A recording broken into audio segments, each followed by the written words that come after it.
Cards, nothing on the back. The year is 1967.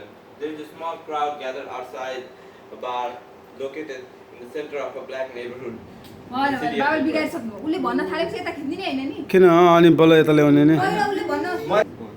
Here are my note cards.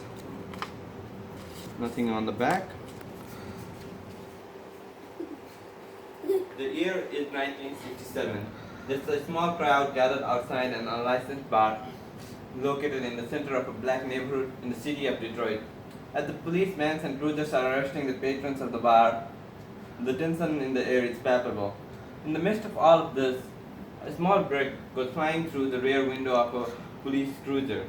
A small spark can cause a prairie fire, and this act of mild aggression would lead to a rash of break-ins, burglaries, arsons, shootings, lootings, and the Detroit race riot of 1967. Though the reason behind the riot might seem trivial at first, it is anything but. The riot was a manifestation of the frustration and anger felt by the black community during that era due to decades of segregation and oppression that they had faced. Institutional racism and bias was rampant during that era. Black migrant workers had moved to Detroit during the industrial boom in hopes of a better life, but there they faced a harsh reality. They had unequal access to housing, goods and services, and the unfair housing laws and regulations stopped them from improving their life condition. Detroit was the city set on a path of economic downfall. Though many now attribute Detroit's downfall to the race riot, there are some who see it the other way. Hubert D. Locke, who was an administrative assistant to the police commissioner during the riots, looks back and believes that the economic decline of Detroit wasn't an aftermath of the riot, but rather a cause. The race riot of 1943 had already demonstrated that Detroit was a city filled with deep civil unrest, and the fragile peace between the white and black community could be broken at any time. Detroit was like an air-filled balloon, and a small trigger, be that trigger just a break going through the rear window of a police cruiser, would pop the balloon. It didn't take long for the riots to get violent. Arson, looting, shootings, and sniper fires were commonplace. During the riots, police and firemen were pelted with bottles and bricks. The growing antagonism towards the police was apparent, and when a Detroit City Congressman by the name of John Cornish tried to address the crowd, he was greeted by a volley of bricks and bottles. The initial attempt to quell the riots were unsuccessful, and the neighborhood-wide quarantine was imposed.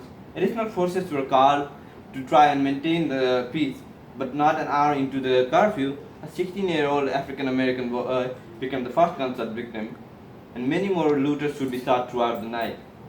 The mayor of the city sent out an order asking that looters not be shot, and with the spread of this order, the looting became even more rampant.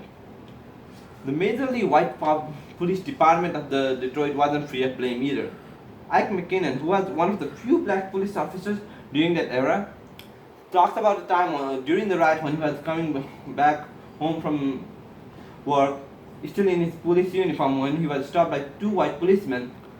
And even after he stated that he was a police officer, they told him, "You're going to die tonight," and shot at him.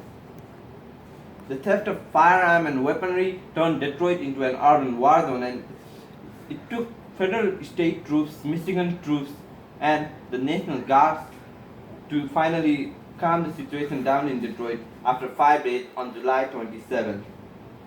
When the dust and ash finally settled, Detroit would never be the same again. After the riot had ended, the riot took 40 deaths, caused hundreds of injuries, 1,700 arson, 7,000 arrests, and majority of them black, and 2,000 businesses were looted.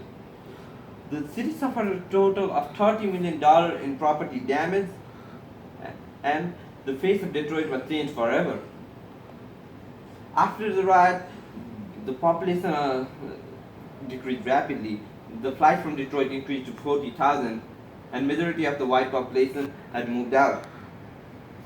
Though there were a lot of negative impacts, there were also some positive ones. The hiring rate for minorities increased drastically. A year or so later, Governor Romney would pass a House legislation that would guarantee to be one of the strongest and fairest housing act in the entire country. And new activist organizations were being formed throughout Detroit. Organizations like New Detroit and Focus Home were established to combat the root of the disorders that had led to the riot. Many now look back towards the Detroit riot and think of it as a necessary sacrifice to improve the condition of the black community present at the time. The institutional racism and bias that was present during the time was no doubt one of the major factors that fueled this riot, and it is still present today. We have to look back at history, we have to learn from history, and we have to apply that in the present climate when the nation is so divided and fragile, lest history repeat itself. Thank you.